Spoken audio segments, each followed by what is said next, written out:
Hey, you're listening to Your Destiny, How to Live First Class While Making Red Carpet Connections to find, fulfill, and take control of your destiny. And we're always trying to take control of our Facebook destiny as far as trying to get all these things lined up. It's super fun in this world where we have the ability to be our own sound engineers, which is fun, exciting, and hysterical because the technology Hysterical more than anything. the technology doesn't always cooperate with us the way that we'd like it to. But as with anything in life, what really behaves the way that you expect it to? Um, let's see, your children, your pets, your significant others, your business part. Okay, yeah, none of it ever None behaves of the them. way you None of them expect. behave the way we expect them to, and so actually that might be a good topic today, Dr. Perkins. You're listening to your host, Dr. Karen Perkins, who's the co-host here, and I'm Andrea Adams Miller. Dr. Karen Perkins at drkarenperkins.com. She is one of the top 5 change makers in the world. She recently has been portrayed in the news as being the top 10 women to watch who's trending for excellence as a rock star over the next year. So definitely you want to be paying attention to what she's got going. And I am on CEO and founder of Connection, assist business consultant, executive director of the movement, which is a dedicated dose of hope, a mile at a time, mental and dental health foundation forth, and a partner of Oak Finance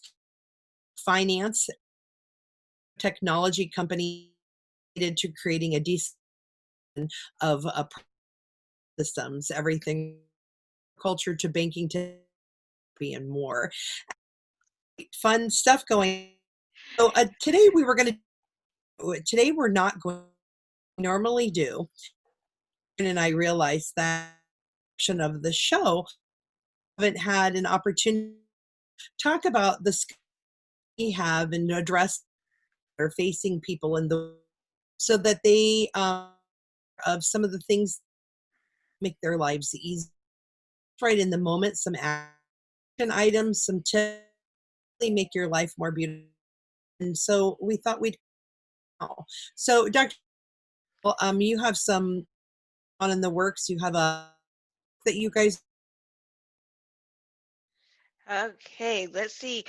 My start with the internet, radio show. my internet is like being weird. As you can see in the background, I'm at a hotel. So I just hotspotted it to see if that does better because sometimes my phone has better connection than the internet. So am I cutting in and out or am I better now? You've actually sounded fine. If you were frozen in a perfect smile, so we didn't notice. Well, you were cutting in and out, so I hope it doesn't show that way on my Facebook, but now you sound great. So I Awesome. didn't hear your question. Tell me again what it was that you just asked. It was extremely poignant. That's Well, usually the case, it is, and yes. that's when you're looking at something else and thinking, and the person you're talking to says something really powerful, and they say, "What do you think?" And you go, and you don't know what you're committing to. Yeah, you don't know what you're committing to. I will be very candidly open. If I'm not quite sure or something happened where I faded out in the moment and, saw a squirrel running or something like that caught my eye, Yes. I usually say the word interesting. Well, and I'm deaf in one ear and mostly deaf in the other. So I just say, I'm sorry, I didn't hear that. Say it again. So, So and that's the truth usually. yes. So the question I asked is I did want you to cover and talk about the 7-Figure Jump, your new radio show, and talk about how that came to be and what you're doing with that. But before we cut to that, I wanted to follow up with what you just said because that's very poignant. In the world that we're in, sometimes we're not always fully present in the moment with the people Yeah. that we're with for multiple reasons. Our brains have a lot of things going on at the same time. So not only are they thinking about last night's tonight's dinner, what's today for dinner, what did somebody say, what happened earlier, a wonderful happy moment that you had that's still lingering in your mind. Maybe you're glowing after some wonderful encounter. Maybe you're excited about an encounter to come. Maybe you're upset or distressed over something that happened earlier or later or was recalled from your past. So or many somebody things. standing in the other area going like this, and you're like, what the heck are they looking at me? Yes. There's so many distractions in the world that we can't be 100% present 100% of the time. And while we try to be, or may perceive that we try to be, it doesn't always happen. And so, Dr. Karen and I are very open about being very open about what we do. So if I'm with you and I say the word interesting, chances are I didn't fully hear what you needed to tell me, and that's an opportunity for you to tell me more so that I can catch up to date. Now, realistically, even though I may not have heard everything you're saying, our brains hear everything that we're saying. Dr. Karen and I are both trained in hypnosis and multiple modalities of neurolinguistic programming, so we're NLP practitioners, and we are fully aware that our minds record everything, even things we're not aware that we can, like we didn't think we could hear the people next to us talking, or we didn't think we were paying attention to the TV. Under hypnosis, often those things can be recalled word for word. And some of us are just really good at recalling or have those other kind of sensory abilities. So for example, I have an auditory processing disorder. It's called a disorder. However, it can be quite a gift, although it can be disruptive. Maybe it's an auditory processing disruption, is that I hear everything around me. So it actually, in a way, I appear like I cannot hear. I appear deaf sometimes, or as if I have a radiating deafness ability there and my ability to hear. And it's not that I can't hear, it's because I hear everything, from the mosquito buzzing in the room to somebody's walking, pants going like that, to shoes clicking, to fingernails clicking, to somebody's pen, to the on the audio speakers. I hear all of that. So even in a room that appears extremely quiet, to me, it's deafening because I hear everything and my brain doesn't know which thing to listen to. So because of that, I'm really excellent at accidentally eavesdropping. I don't mean to. It's not my intention. Well, once in a while it can be my intention, but usually not, because I usually don't like what I hear when I do eavesdrop. So I have learned not to try to purposely not pay attention, because when you eavesdrop, you usually hear things that hurt your feelings, or you don't know the whole full scope of why they were said. And so then our brains automatically see them as a negative when it probably had nothing to do with you in the first place. And if it had something to do with you, it was probably positive, but because you only heard it in the negative, because our brains tend to always think that something is wrong, that we take it that way. All right, well, Dr. Karen. Let's back up to that taking it wrong. Why is it that our brain takes it wrong? Right. Because our first hypnotists are our parents, and quite frankly, stuff they hypnotized us on was pretty screwed up. And they did their best, and they didn't do it on purpose. But what are the first things we hear? Is it yes, yes, yes, yes? Or is it no, no, no, don't do that. No, don't do that. No, don't do that. You never hear them say, yes, touch that. Yes, you did this. Yes, yes, yes. Other than when you're walking, and then it's like, yay, you did it. Or when you're going to the bathroom, yay, you did it. But the main thing that we hear as brand new infants is no, no, no, no. So our brains automatically begin to hear the things and say no, no. And we have to fight to get past that. And we can. The thing is we can reprogram ourselves so that we hear positive yes, positive yes, positive yes. Oh, let's reevaluate this and see if it's good or bad. And it's not an easy thing to do. And even like you and I, who are practiced at this, there are times where we have to stop and say, did I take that the way it was intended? I had this guy that was so gorgeous. I was in love with when I was in high school, and he was in college, and I was in he did a monologue, and I was the person he used as his monologue for his class. And I Okay. remember riding to the university in his truck with his mother, scared to death because his mother was in the truck with me. And he made some comment, and I made a smart aleck comment back about it being rude. And she just went, "Young lady, don't you ever do that again. You automatically assume everything everybody says about you is positive." And I just was like, whoa. I thought she was going to hurt me. But that has stuck with me my whole life because we do. If somebody says, "Wow, you look nice today," our first thought is, as opposed to yesterday, or "What's wrong with me?" When in reality, they were saying, "Wow, you look nice today." And so, that's one of those things that goes from early programming. And we ourselves are responsible for our programming and reprogramming ourselves because we can't take away the things that happened in our childhood. They were Right. there, they happened. So now let's move on and do something different. Right. So, because we are a fully candid show, you shared to your Karen Renee Perkins Facebook page. Is that correct? Yes, I did. It is not showing up, just so you know, from my perspective, because I was going to share it onto mine and I don't see it there. Well, So, let's double check and make sure. yes. And we can do double things while we're online because, that's what we ladies do. Yes, I juggle balls for the circus, and that's what it often feels like my life is a circus, which is awesome and fun.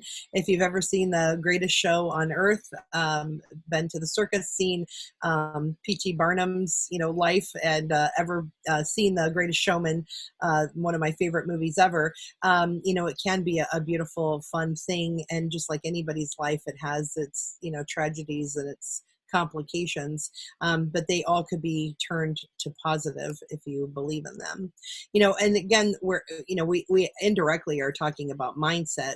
And that's what it is. It's that our abilities to mold and change our brains to be extremely positive. One of the things that I do with my grandchildren is when I'm alone with them, I tell them a story of them, a story that's related to themselves, but it's like one off. So it's about something else. But I use their names. So I call them Princess Sivam and Prince Warren. No, I got to say it back. I haven't said it in a while. Prince Nur Ra. So Nura. Prince Nurwa and Sivam. And what it is their brain knows that I actually am saying their names backwards. Oh, how But cool.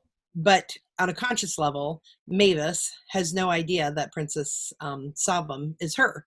And so when I tell her stories about it, she loves it and wants to hear more and hear about how they make their choices and they make their decisions. And in doing that, it's just been an absolutely beautiful opportunity to be able to share with them what's happening and how things are in the world, because I'm going I'm to able. Go ahead. I'm sorry. I'm going to interrupt you because that's a really good story, and I want you to say it again. Apparently, when my internet did a little hiccup, it took us out of live. So, folks, we're going live again. So, those that got the first few minutes, here we are back. And so, Andrea, we're back on live on Facebook. And Hi, I love the everyone. story about your prince and princess. So, Yes. So I was just relating to how with the grandchildren, I'm able to create stories to mold their decision making on how they make friends, on how they talk with their parents, and how the things that they do, by talking about the prince and princess. And their lives, and they actually prefer it if I speak in an English dialect. So I always talk about Princess Savam like this, and Princess Noah or Prince Noah, and talk like this when I'm doing it. And of course, that is another thing too. We tend to remember things or hear things differently when they're in a different voice, a different accent, a different something, that really lets them know that there is, lets their brain be able to take the information and process it and hold it in differently because it's different. We tend to become hypnotic through same language we hear all the time, yeah, and it's right? the pattern interrupts. And, it's funny because if you see a stage hypnosis show or something like that, they talk funny. Well, no, they don't. They do pattern interrupts on purpose so that your brain catches it. And because we did go off of Facebook Live, we were talking about how we take things negatively and why we do that. And going back in, it comes from early childhood because our parents, bless their hearts, are first hypnotists, and they say, no, don't touch that. No, don't do that. No, don't do this. No, don't do that. And they're absolutely right because they're trying to protect us and teach us what not to do. However, we rarely hear, yes, do this, yes, do that. Oh, that's great. As a brand new child, other than if we're learning to go potty or walking, and it's like, yay, because, they don't want to change our diaper or carry us anymore. Okay, that was negative, and I meant that positive. And and what Andrea was telling about the story is that she's taken her grandkids' names and said them backwards. And subconsciously, we catch everything around us. And because she says it backwards, the kids logically know that's them. But consciously, or subconsciously, I should say, consciously, it's just a fun another person and it's another world. And so the fact that she does that, that is very, it's a wonderful thing because it is going into the NLP. And as my grandson would say, Nana is manipulative. And I went, no, I'm not. I just say it right. Because he says, you get people to do things. I says, no, I figure out what they want and I offer them what they want. And if they don't want it, I don't offer it. Or I'll offer it in a way that they have a choice to take it or not take it. But a lot of people won't even offer it. And I've said this a gazillion times. If you have a product or a service or something that is great, it is your moral and ethical obligation to offer it to other people so they have the opportunity to say yes or no, instead of deciding for them if they should or shouldn't, could or couldn't, would or wouldn't. And when you don't do that, what you're doing is you're judging them and saying, there's no way they'll do it, instead of giving them the opportunity. And I'm great when I tell people about things and they say, not interested. It's like, cool, at least you now know, and I'm going to share it with you. And, you've had some great opportunities lately. And a couple of people I know have gone, no, not interested. And you went, okay. But you're sharing that opportunity so that the people who are interested have the knowledge or know where to get the knowledge so that they can have the opportunity to get in on something that is ground floor and just starting and bound to be phenomenal with this Opus group that you have become part of. And by the way, congratulations, Opus, because you've got the best person to be on your team, your board, whatever it is you're going to call it. And Andrea is phenomenal, best publicist, and really quite a great business advocate and business leader. So kudos to you, Andrea, and kudos to you guys there at Opus. Yeah, it's been a phenomenal ride so far. They've really given me a lot of independence. They're like, hey, we'd like this, do what you can, and and threw it over. It's been quite beautiful. You had said something just before mentioning Opus about we were talking about how our brains are input with a lot of negatives growing up, and I certainly am one of those people who heard a lot of no's, felt as if I was what I had to say wasn't important or valuable. And to this day, it's funny when even though I've gone through all this NLP, I still on a weekly basis am still removing layers of things that hold me back. We all have things that hold us back. Like may not be like a fear, like it's not like I'm terrified to go on a plane or anything like that. So it's not like a terrifying thing, but you'll notice have any of you noticed that maybe you need to make a phone call and you just haven't made it, or something needs done and you maybe want to volunteer for it, but you haven't yet. Like, why not? All of that is some kind of something, some kind of block that's holding you back from making a decision that you are obviously thinking about, but something's holding you back. Now, it may be legitimately holding you back because you're trying to weigh the pros and cons of something, but often there's some kind of something that says,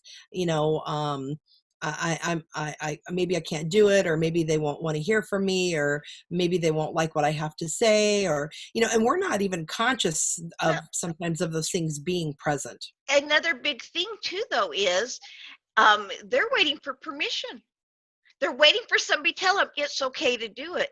And I know that's one of the things that bless Darwin's heart. He's like, you're always telling people what to do. And I'm like, no, I'm giving them permission to do it. They always have the choice to do it or not.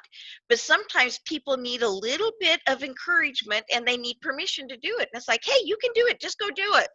And to him, that's me telling him, hey, go do it. And I'm like, I'm giving you permission to do it. Go do it if that's what you want to do. If you don't, at least acknowledge I don't want to do it and stop feeling guilty about it. You don't want to do it, you don't want to do it. And there are things I don't want to do, and it's not necessarily a bad thing. What don't I want to do? I want to do all kinds of things. I don't want to go down to the pool at this hotel naked. Okay, probably something I shouldn't do. And why don't I want to do it? Well, there's the social norms. There's the embarrassment of there's children around. I mean, there's a whole bunch of reasons that I shouldn't do it. So sometimes, yes, you're right. There are things you shouldn't do. But if it's like, I really, really want to go swimming, I've got the bathing suit, everything's fine, and I really want to do it, sometimes I'm just waiting for somebody to say, it's okay to go do it. Give me maybe that, oh, nobody's going to laugh because, whatever.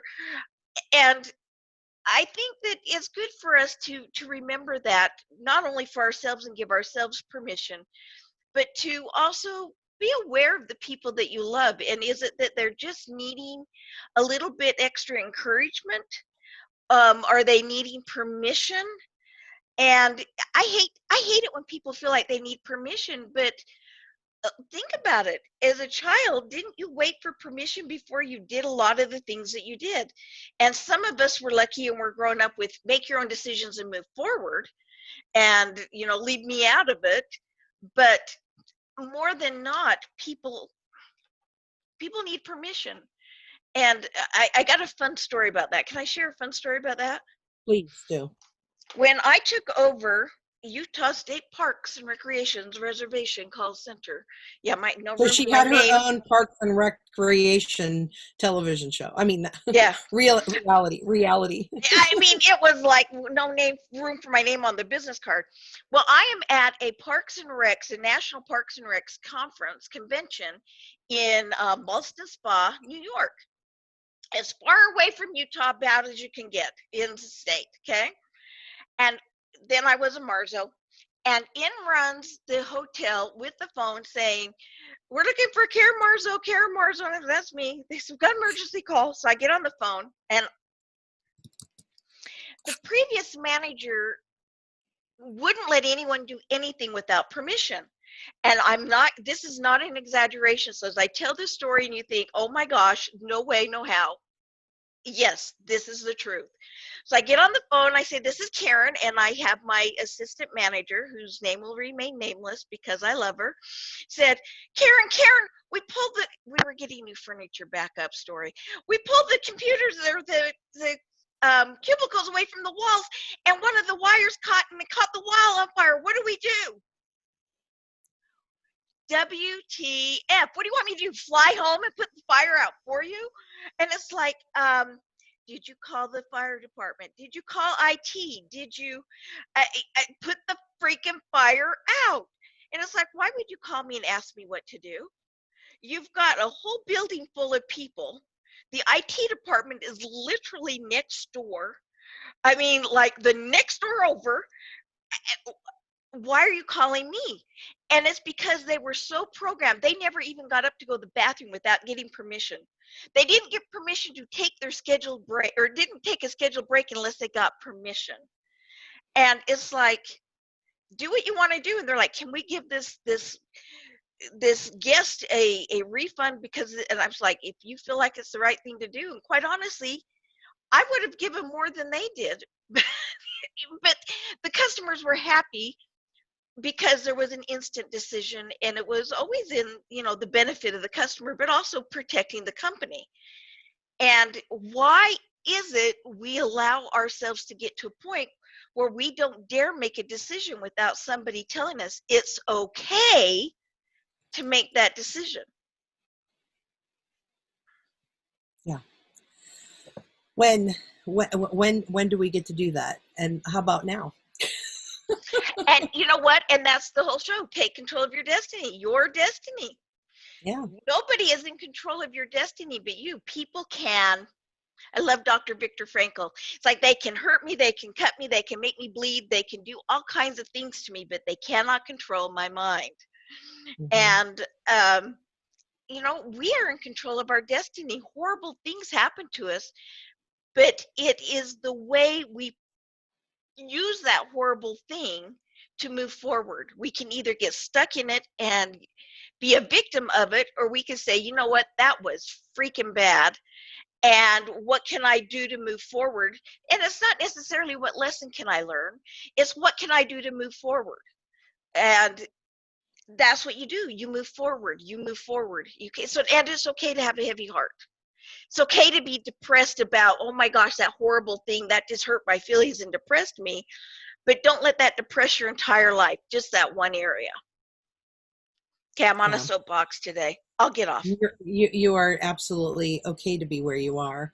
I wanted to share a poem. I've shared this on multiple occasions and will continue to share it in the past, because things that are repeated sometimes are meant to be repeated because they have that much impact. And I had read this poem when I was a child. I'm trying to remember how old I was exactly when I got the book from Shel Silverstein, Where the Sidewalk Ends. And I'll have to go back and look at Christmas pictures, because I know I got this book for Christmas. And it was always very important for me to get books, because to me, books were my friends. We didn't live in neighborhoods where children were. So holidays and, a summer was very lonely because I was by myself all the time.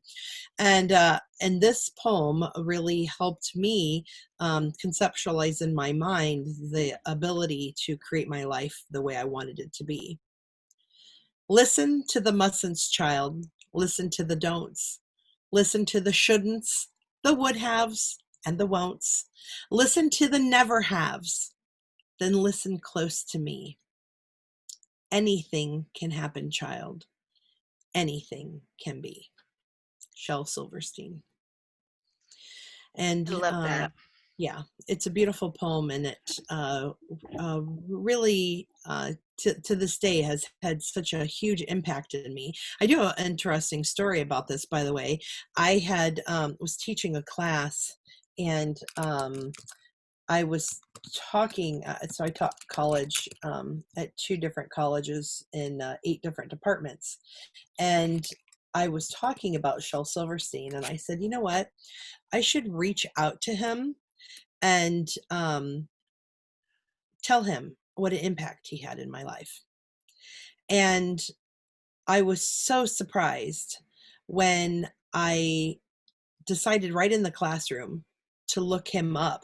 I said, I'm going to do it right now. I want to be a person who takes action right in the moment. And when I reached out to write him, his obituary was in the news. He had died the day before. He died the day before. Well, and you bring up a good point.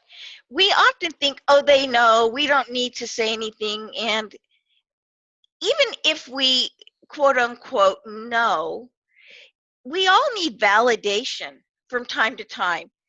And there are times where I have complete strangers, and it's not all the time, but I've had complete strangers to me go out of their way to find me, to tell me thank you for something that I've written, or a show that they saw me on, or something, and they tell me what it was that I said or did or wrote that impacted their lives in a positive way. And it brings tears of gratitude to my life and to my eyes and my heart every single time. And I have people say, well, you know that you do these things. It's like, we all need to know that it really had an impact. and smiling and at the moment saying, oh, I loved your presentation. Those are great, and I'm not saying don't do that, but it's when somebody goes the extra mile to reach out and send you a note, send you a letter. One of my home study kits that got to a lady, somebody bought it for, and she wrote me the most awesome letter, and she was so cute. She put little puffy stickers all over it and the envelope, with little hearts and things. I have that letter to this day because I know that it's a great home study kit, but to have somebody tell me which quote in the book, which quote in which book, which activity they did in the workbook, which audio they listened to that impacted their lives and how it changed their life, it gives me the courage and the motivation and the courage, really. And that sounds funny that I need the courage, but it gives me the courage to continue on because I know what I'm doing is valuable, and it's not for no value and no reason to anybody but to me and the people who. And that goes back to the negative thoughts. Are they telling you did a good job because they feel obligated or because they really thought you did a good job? And that goes back to that pre-programming that we have to work our way out of. So Absolutely. everybody find somebody who has touched you. I don't care if it's Maya Angelou, if it's Oprah Winfrey, if it's Andrea Adams Miller. Find them, send them a note, do it through their email, through their company, and tell them specifically what they said or did that touched and impacted your life, because it means a lot to them, even though they're people that you're like, well, everybody tells them. No, everybody doesn't tell them. In fact, most people won't because they think that they're out of their reach. They need permission to be. They need permission. You have my permission to go do that. So I'm going to break out in song. Tell them that the moon and stars rise in their eyes. Reach out to them. So Yay. I changed the words to tell him. That's Celine Dion and Andrea, spit it out. What's her name? She's amazing. I almost said Linda Ronstadt. That is not who it is. All right, so somebody, Barbara Streisand. Oh my gosh, there you go. To get her name out of my mouth. I'm like, that is not who that is. It's Barbara Streisand. That's a song that I've been singing of theirs recently that I just love. But yes, it is really nice to reach out to people, and it might just be your next door neighbor. It might be, someone down the street, a teacher from when you were a child. Let them know that you made an impact. They made an impact on you. And your children. Tell your children that, when you did that, it just touched my heart. And your grandchildren, because again, do we stop and tell everybody in our lives how wonderful they are? Do we figure that they know it, or they know that we know that about them? Because everybody needs that extra little love and validation. I don't care who they are. Everybody needs it. Absolutely. It's nice to hear and nice to get the reflection. I know I still have students who periodically come about and say things about the things that I did and so forth, which is really impactful because I taught in a very different way. I teach in a way that's called accidental learning. Mm-hmm. And so a lot of it was very funny because at the time how students talked about me, or what I would hear them say is like, well, Andrea's classes are really easy. We just get together and we BS and we have fun, and she has all these like group exercises. So basically we just play games and hang out. It's really fun. It's really easy. Well, little did they know. Yeah. Yeah, little did they know that in our BSing, so like in my one class, my industrial organizational class, I would have everybody, some people each day, all right, let's change the room. How do you guys want to sit? What do you want to do? And let them be creative of how the room was designed. And based on how they designed the room that day, then I would have a certain topic and everybody needed to address it in a certain way. And it looked like we were just having a powwow or a hangout. And then the exercises I would bring in, sometimes I'd be crayons and paper.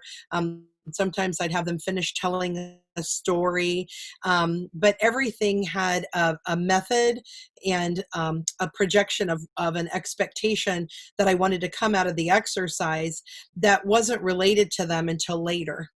So in the moment, they thought we were just talking and doing whatever. But what I was doing is creating an ability to see who would lead and who would take charge and who would make the decisions and who would change things or adapt things or make things happen, and how they worked as a team.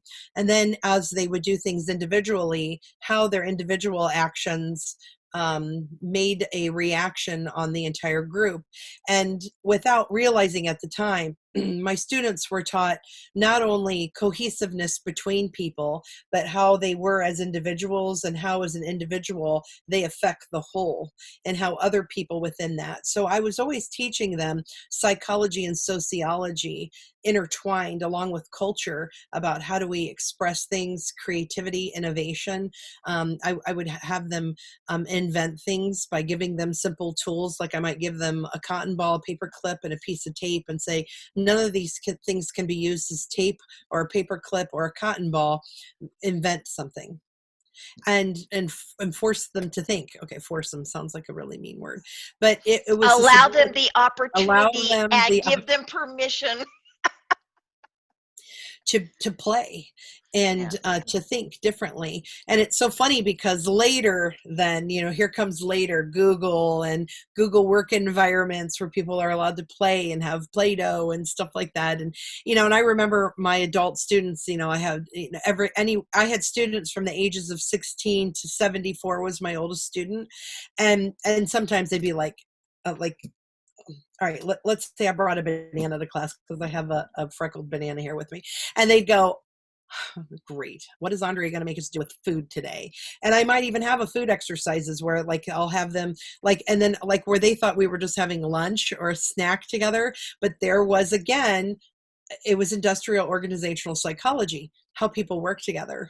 And so I wanted to give them something to do to force them to work, allow them the opportunity to work together to see what would happen. And they would just roll my eyes. What has Andre got now? When I'd walk in with Play-Doh or silly string or something like that. But that is what allowed them to learn in a different capacity without having the expectation of what was going to happen. Yeah, well, and it's a kinesthetic type of learning. And I know that that is information that you are an absolute genius at. And you use it with your stuff with the red carpet connection, with the keep smiling movement. How do you use that kind of learning, but really activity, to help people as you're connecting them and you're helping them with their publicity and things? Because I know sometimes we get stuck in our own way when it comes to marketing ourselves. Right. So for example, one of my keynotes is called Digging for Gold. Often when I'm on radio shows, we talk about digging for gold. And I literally create a visual image for them of them sifting and digging for gold and shifting through of what is valuable in their life that has been layered upon that they take for granted. That's not even important anymore. So for someone who's working with me in publicity, I say from day one, I want you to tell me the things that you remember that you're proud of that seemingly have been, I just for right now, forget this is a work thing. And just what are you proud of? What do you remember things that you did when you were 6 years old and you're like, I'm so proud. What did you do as a teenager that maybe no one ever knew you did? And I had one student talk about how they remember, it was something like they helped an old lady cross the street with their dog or whatever, and how proud they were and that they never even told anybody about it. And so in sharing that story with me, I all of a sudden then had an opportunity to show them that story now could be a poignant story in their business about how they do things to give of service that are beyond the scope of expectation. Let's say you own a plumbing business. but you're able to share that, you share when you're speaking with a client, it's really important to me to take care of you. I'm always going to go out of my way. One of my fondest moments that I'm most proud of is when I was 12 years old, I helped an older lady cross the street with her dog because she was having trouble with the dog being disciplined. And I helped her cross and helped avoid the traffic and all the problems and got her over the curb in the snow. Well, that's what I want to do for you in this plumbing business. I want to make sure that not only is your toilet working right, there's no leaks, but I'm going to make sure that everything else within your pipelines is acting the way it's going to. And you may not even ever know that I have checked on those things, but that's what I'm dedicated to do for you. All of a sudden, you have this opportunity to share something that other people then relate to. Who wouldn't want to work with someone who's done something like that amazingly since they were 12 years old? It's very interesting when we share things with people, what they take from it and add to the story of you for themselves. Yeah, I love that. I'm going to interrupt, and our live keeps going in and out. So those of you who are coming in and out on this one, this is your Destiny Show, where we live first class while making red carpet connections, a way to find, fulfill, and take control of your destiny. And we've got our co-host Andrea Adams Miller, and then myself, Karen Perkins, Dr. Karen Perkins, and we are really talking about mind control and not mind control. Really, we're talking about our programming and resetting, how to market ourselves better, which is one of the things Andrea talks about and does with the red carpet connection. And she markets you. And have you ever found, and Andrea, have you found your clients have an easier time telling how great someone else is than they have telling about themselves? Like Often. Maybe one of your clients that you can see right now. Yes, Karen does that all the time. She is an amazing person and takes for granted some of the things that she's done and doesn't always share it with people because in her mind, it's what everybody does. Doesn't have impact, and so do you know how difficult it's been for me to get her to share about being one of the top 10 trending women to watch over the next year? I mean, it's a really big deal. And so it's really fun when you have this opportunity to allow people to shine and see what they have. And in Digging for Gold, there's so many things. One of the things we did for Karen, we were digging through gold, and I said, how many people have you spoken to face to face in all the countries that you've spoken at? By the way, she spoke in over 37 countries. She's 54. been all over the world. How many? 54. 54 countries. How's that? See, I'm tooting my own horn. 54 countries. You did not toot your own horn. You shared a fact of information. Okay, remember what we said at the beginning of the show about mindset? By the way, I realized that you and I both do something. So here's being transparent. We both will say, I'm interrupting. Well, as soon as we started speaking, we're interrupting. So that's not necessary for either one of us to say that we're interrupting. Everybody's clear that we are. But because we're a show where we build upon what we're saying, the interruption is not only appreciated, but it's expected. Because as you have something great to highlight, interrupt. Add the information. We don't need to announce, both of us don't need to announce it. We can just do it. And then we know that we have the capability of circling back around to catch up where we were to put that in. Now, not everybody in the world sees that as acceptable or perceivable. If you're on a Zoom and you're in a work meeting and you do interrupt, you might need to say, may I interrupt, or ask permission. But sometimes if you see something's going down a tangent where there could be a possible work fire, not an actual fire, but they're going down a tangent and somebody's not stated the obvious, interruption at that point is actually very viable to the business, because if you don't catch them in that moment, they've spent so much more time thinking and creating on a concept that that is missing an important element, an important key, you need to interrupt and add that in there. And at that point, don't announce that you're interrupting, just interrupt. Say, hey, there's an important element that's missing. You need to be aware of it. And at the same time, there are going to be people that think differently. For example, my husband has a very engineering mind. You cannot even go, oh, to him, that is an interruption of his thoughts. And so you have stopped him in his tracks. So you need to literally just nod and wait until he's done, and then provide information. And so you need to be aware of people around you. Go ahead, Karen. Yeah, sorry. One of the things that I like to do, and I teach people to do, especially in corporate meetings, is instead of saying, here's my idea, instead is build upon the other person's idea, or go ahead and acknowledge them. You know, as Ted said, this is really, really good. And one of the things that I think that we could also do is ABCD. And it makes that interruption not a contradiction as much as a validation and an information providing interruption. And it really helps out when you do that. Yeah, it certainly does. It's a beautiful way to talk and elaborate things for people, and to interject in a very positive way. So thank you for that, Karen. It gives just people a different concept or a different idea of who you are or how you show up. And you know, and not everybody's going to like everybody, and we're all aware of that. And yet again, we talk about that mindset. We all want to be liked by everyone. And it actually, by the way, no one really dislikes you, by the way. I mean, okay, there might be a couple, but think about it. Do they really dislike you, or do they dislike something about you because they're jealous because they don't have it? Well, or is it a particular behavior they don't like? And somebody cannot truly hate you unless they care about you to begin with. And you can be indifferent towards somebody. They're this there.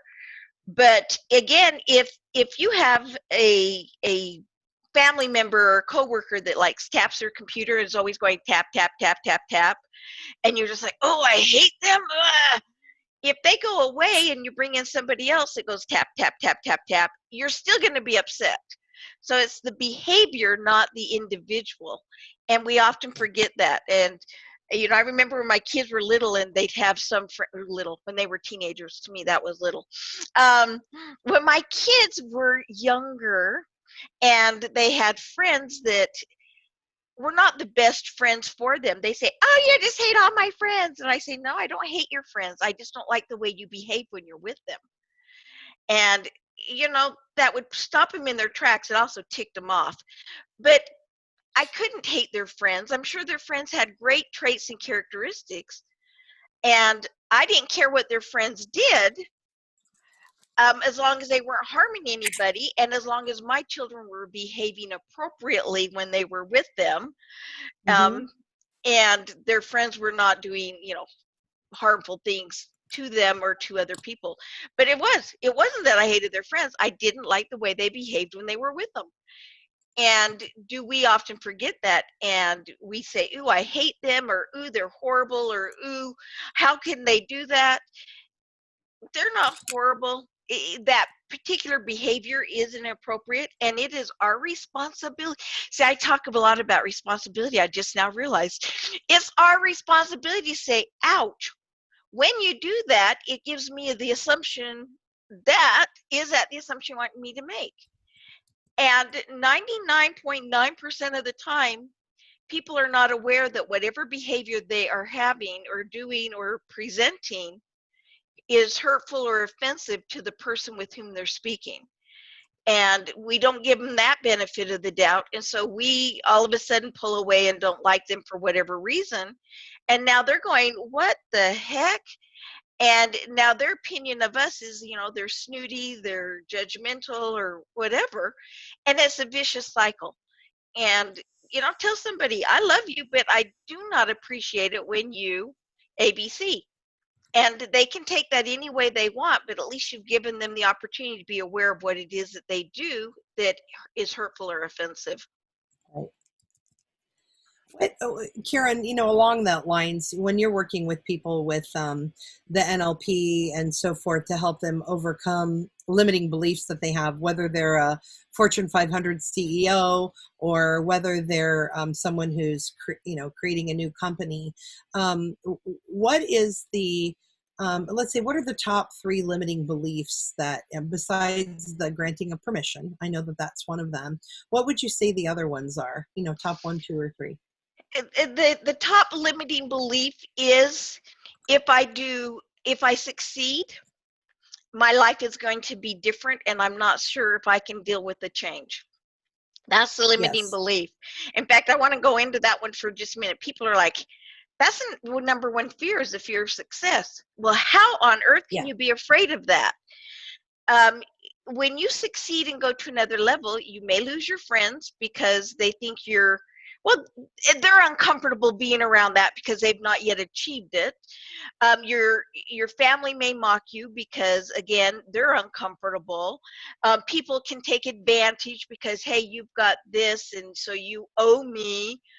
I have a family member that often will say, well, you've got this and I need this, so you owe me. No, I don't owe you anything. I'm happy to give you a hand up. But, people are afraid of that. And, that goes in with that 7-figure jump show. People get to the high 6 figures. I'm like $996,000 a year. They're $4,000 short of hitting that million. And they do it year after year after year. Why? Because there's something that they're afraid of going over that million mark. Can I sustain it? Are people going to treat me differently? Am I going to lose my friends? And it's the same thing when they get into the high, single digits in the millions. And then can I get to the double millions? Can I get to the triple millions? And yeah, absolutely. It's not that hard once you get to that level, if you can get past your own fear of success. And the other fear is, the big one, I just said it, is sustainability. Can I sustain it? If I succeed and I can't sustain it, will I feel like a failure because I wasn't able to sustain it? So we've got that fear of losing the people that we love or success. We got the fear of sustaining it.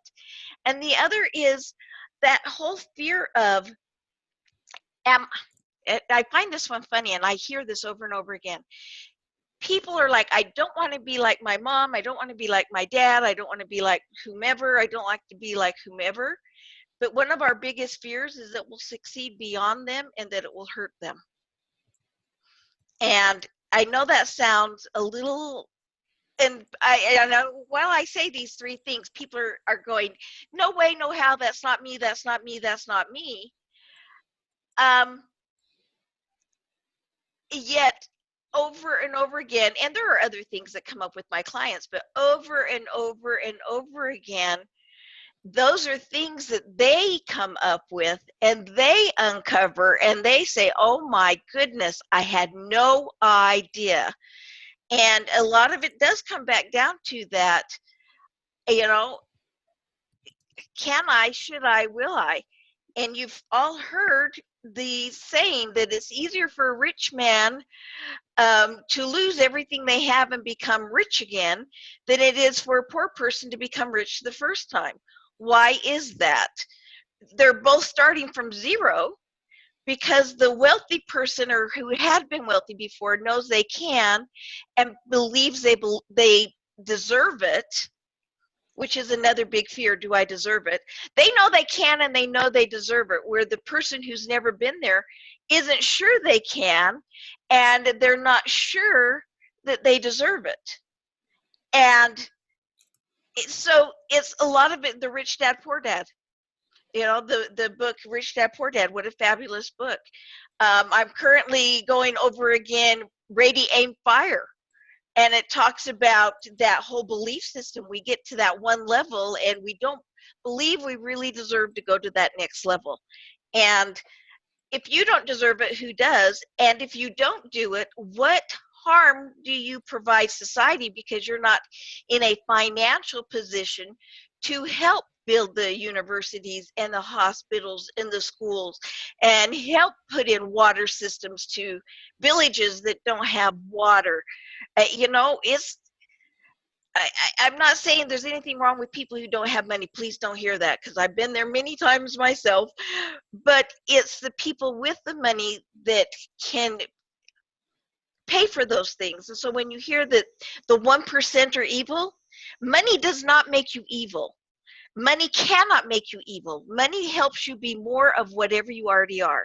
So if you're already evil, yes, money will make you more evil. It gives you that opportunity. But if you're good at heart, money allows you the opportunity to be more good, to do more good, to have more to give to others, which, by the way, is one of the things I love about your Opus group and what they're doing with the transcurrency, helping people help other people and do good for other people and make it so that other people can have their successes too. Thank you. Yeah, it's pretty exciting because we're really looking at humanity and giving back to the world, which is something that's always been really true to my heart of who I am and where I want to be. So it's quite exciting, quite an exciting place to be, and it creates a really cool opportunity for people. For people who want to know more about that, you can go to opes.finance on LinkedIn. It's opus.finance as a group, and we have a business page, and then you can find opus.finance on Twitter and Instagram, and we have a DeFi community as well. It's OPES DeFi community on Facebook, where we're sharing all the information because we have decided to be very transparent for the first time. We're creating history and being very transparent and letting people know how we run things and what we're doing and what's happening, so that before everyone else knows. I love that. Yeah. For those of you who have been with us live and it's cut in and out, we are going to have this. We're recording it. At least I think we're still recording it. I am. We're recording this, and we will put it on our YouTube channels. Mine is Dr. Karen Perkins, and Andrea's, what's yours? The Red Carpet Connection. Okay, so go to YouTube for the Red Carpet Connection or YouTube for Dr. Karen Perkins, and we'll have the entire show so that those who have gotten a piece of this and a piece of that but want all of the information, it will be posted there. And, we want to make sure that we give you the opportunity to get everything that you want. And, I'm getting big into giving opportunity, as you can tell. And yeah. But there's a lot of great information that's been shared that as Facebook is cut in and out, I know a lot of people have missed some great information. So I just wanted to share that you can get the entire thing. It'll be an hour or so before I get that done. But the entire thing will be on YouTube, and then you can go there. And from now on, we will be posting on YouTube, in addition to here, all of our shows, so that you can go back and watch them in the archives over and over and over again, because we have some of the best guests ever. And when it's just Andrea and I love that too, because we are the best guests ever, and we have a lot of wisdom to share as well. And so, we're doing what we can to make society a better place. Everybody is. And Andrea is definitely the queen of making society a better place with her work with the Red Carpet Connection, and with her being the executive director of the Keep Smiling movement. And those that want to contribute and help with the Keep Smiling movement, which is giving people hope in the smiles that there are, how can they contribute to that foundation? You can go to www.thekeepsmilingmovement.com. We actually do have an urgent need right now. We do have a lot of people reaching out who need mental health. We're a mental and dental health organization. And right now with the COVID situation, we have people who are in crises, people who have called me where they're feeling as if they're going to take their life, and we've had to do intervention, to people who are scared, frustrated, anxious, have so many things going on, domestic violence, other things as a result of feeling in despair and not knowing what's happening in their world. And we want to be able to provide services for them. So we do have a monetary need so that we could pay for services for other people. Dr. Karen has been one of the people who has volunteered to help with people that are doing different things. And even though we do have volunteers, we do still need to have money in place because we have such a need. We do compensate our volunteers a little bit for their time because they do have a true gift of talent, and we want to be able to make sure that they're taking time out of their busy schedules to do things. So they volunteer some hours, and then beyond their volunteer hours, we do offer them a stipend so that we can continue to have more of these needs met, especially when they become more severe. So we are really needing that to be able to put that in place because we have more people who need help than we have volunteers. And if you hear this and you're a volunteer and would love to be able to supply time to help not only the people who are in crisis, but to help our staff and our volunteers as well, so that we make sure that our staff and volunteers have what they need to be able to be a strong asset to the people that give back. Well, and again, yeah. And it's not just the people who are in crisis. Let's be honest. People who are in crisis, their friends and family are in crisis with them. And we often think, oh, it's a person who, and people who are suicidal are near and dear to my heart because I've had experiences with that with loved ones in my life.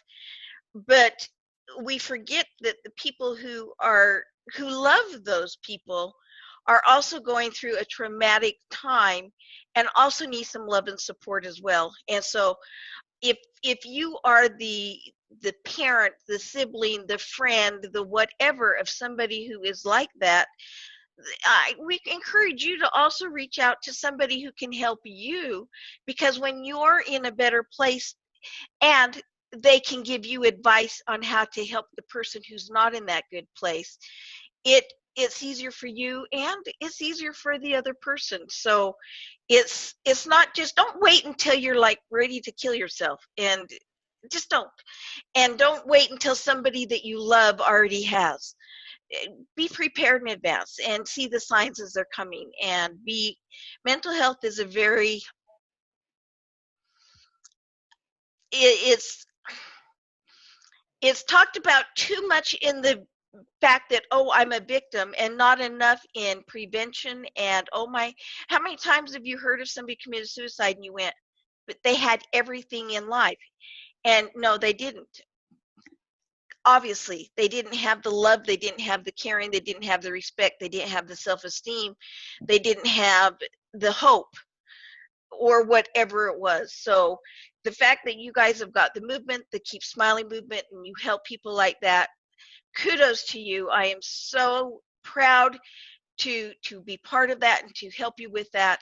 And I'm so proud of the work that you're doing. And it just, one of the many, many reasons that you are an amazing human being is that you see the need and that you stepped forward and did something about it. So thank you for doing that. And for those of you who want to reach out, it's interesting how little can make such a big difference. If there were 1,000 people watching this and they all gave $1, we have $1,000 towards services. Just amazing what it can do. And if we had $10 from each person, that's $10,000. So a little can go a very long way. So thank you for allowing me to share. And that's, again, thekeepsmilingmovement.com, thekeepsmilingmovement.com. And we are out of time, Dr. Karen. So thank you so much for taking time out of your busy schedule today to join us live from Vegas to be able to share what you're doing. I know you have some great meetings and some great things that are happening for people and companies and corporations all over the world from your work. And you can go to drkarenperkins.com, drkarenperkins.com to get that information. And I'm Andrea Adams Miller, theredcarpetconnection.com, www.theredcarpetconnection.com. And again, you've been listening to Your Destiny, how to live first class while making red carpet connections to find, fulfill, and take control of your destiny. Bye, everyone.